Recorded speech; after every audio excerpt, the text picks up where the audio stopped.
terdapat problema-problema fonologis dalam bahasa Indonesia. Dari akibat 3 unsur, pertama unsur serapan, pengaruh kedaerahan, dan juga akibat dari hiperkorek. Baik, bismillahirrahmanirrahim. Assalamualaikum warahmatullahi wabarakatuh. Perkenalkan, saya Aulinda Marisa dari Program Studi Pendidikan Bahasa dan Sastra Indonesia, jurusan Bahasa dan Sastra Indonesia, Fakultas Bahasa dan Sastra, Universitas Negeri Makassar. Pada kesempatan kali ini, saya akan menjelaskan mengenai problema fonologis dalam bahasa Indonesia. Langsung saja ke pembahasan yang pertama, mengenai problema akibat unsur serapan. Nah, bahasa Indonesia mengalami banyak proses serapan dari bahasa asing, seperti bahasa Belanda, Arab, Portugis, dan Inggris. Hal ini menyebabkan beberapa suara atau bunyi yang tidak ada dalam bahasa asli Indonesia dapat sulit diucapkan atau diucapkan dengan benar oleh penutur asli bahasa Indonesia. Selanjutnya yang kedua, problema akibat pengaruh kedaerahan. Seperti yang kita ketahui, Indonesia terdiri dari berbagai suku dan daerah dengan beragam dialek dan logat.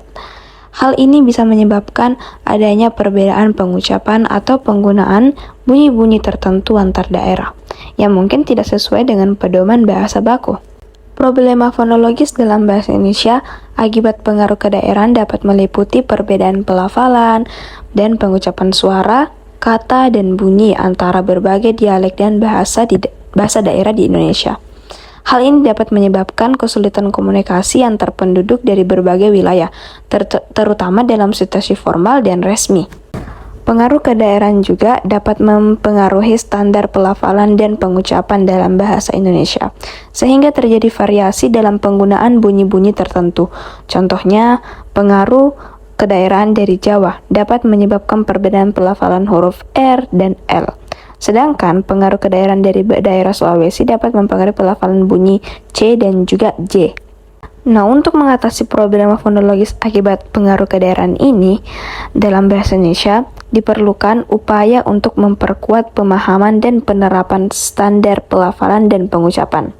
Ini dapat dilakukan melalui pendidikan formal dan non-formal, pengembangan materi pembelajaran yang mencakup variasi dialek, serta promosi penggunaan bahasa Indonesia baku yang diakui secara nasional.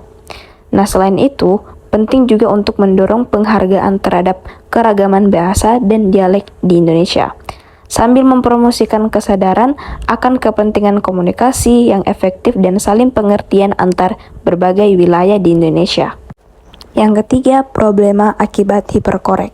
Nah, hiperkorek terjadi ketika penutur bahasa mencoba untuk mengikuti norma yang benar secara berlebihan, sehingga mereka menggunakan aturan fonologi yang salah. Hal ini dapat menyebabkan kesalahan pengucapan yang khas, terutama bagi penutur asing yang belajar bahasa Indonesia.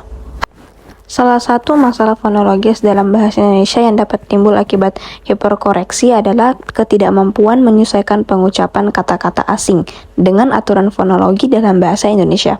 Ketika seseorang terlalu fokus pada pengucapan yang benar, menurut aturan bahasa asing, mereka mungkin akan kesulitan menyesuaikan pengucapan kata-kata tersebut dengan aturan fonologi dalam bahasa Indonesia. Hiperkoreksi tersebut mungkin mengakibatkan kesulitan dalam pengucapan kata-kata asing dengan benar sesuai dengan aturan fonologi bahasa Indonesia, karena pengaruh dari norma-norma sosial dalam pengucapan kata-kata asing. Penting untuk membantu penutur untuk dapat mengenali perbedaan antara aturan fonologi dalam bahasa asing dan bahasa Indonesia. Nah, ini dapat dilakukan dengan memberikan latihan pengucapan yang terarah dan membantu mereka memahami bagaimana menyesuaikan pengucapan kata-kata asing agar sesuai dengan aturan fonologi bahasa Indonesia. Baik, itulah tadi penyampaian materi dari saya mengenai problema-problema fonologis dalam bahasa Indonesia. Terdapat 3. Semoga apa yang saya sampaikan dapat menambah ilmu kita semua, dan mohon maaf jika ada kesalahan kata selama saya mempresentasikan atau selama saya menjelaskan materi, karena manusia tidak luput dari kesalahan. Saya Aulinda Marisa pamit undur diri. Saya ucapkan terima kasih. Assalamualaikum warahmatullahi wabarakatuh.